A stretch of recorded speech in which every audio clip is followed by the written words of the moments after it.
관계지방법원도 이렇게 까지를 기다려주는 게 아니라 인가결정 직후에 대금으로 청산가치 반영해서 회생 절차 인가를 내주고 있는 경향입니다.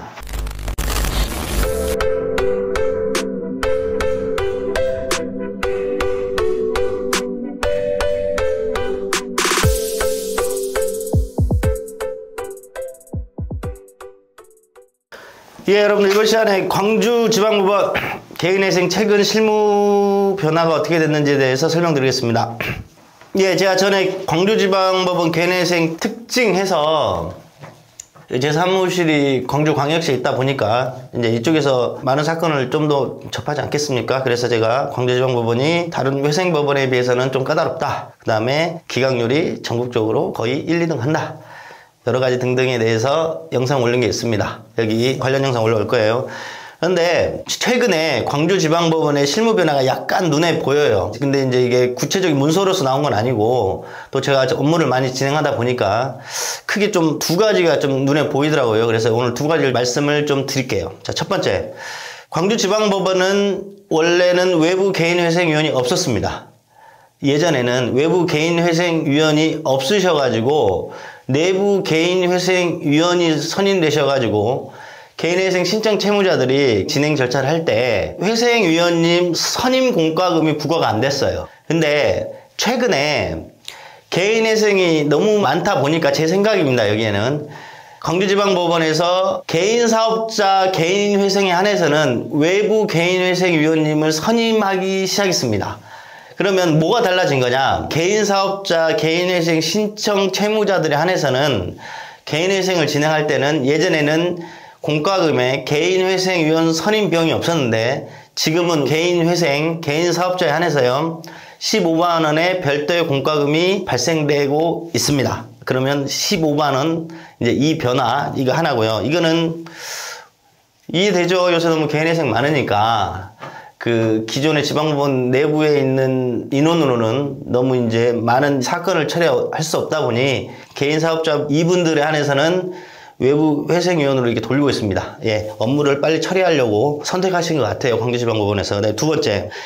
방금 전에 말씀드린 것도 마찬가지고 또 이 부분도 마찬가지인데 일정 부분 개인회생 절차 기간을 좀 단축시키려는 노력들이 조금 보여요.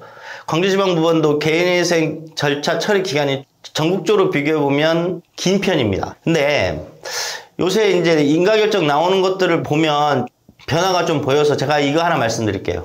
예전에는 개인회생 신청자가 자기가 갖고 있는 부동산 있잖아요.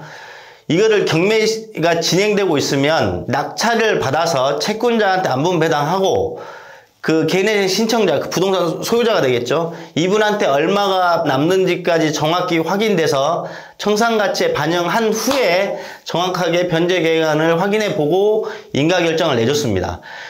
이렇게 했더니 개인회생 처리 기간이 부동산 경매 낙찰을 내려면 여러분들 기본이 한 6개월 이상 걸리거든요. 그러면 6개월, 1년 막 이렇게 해서 나중에 인가결정까지 1년이 넘는 경우도 허다했어요. 어쩔 수가 없습니다. 근데 최근에는 보면 인가결정 이전이라도 개인회생 신청 채무자의 부동산이 경매가 진행된단 말이에요. 근데 낙찰이 안 될 수도 있고 될 수도 있죠.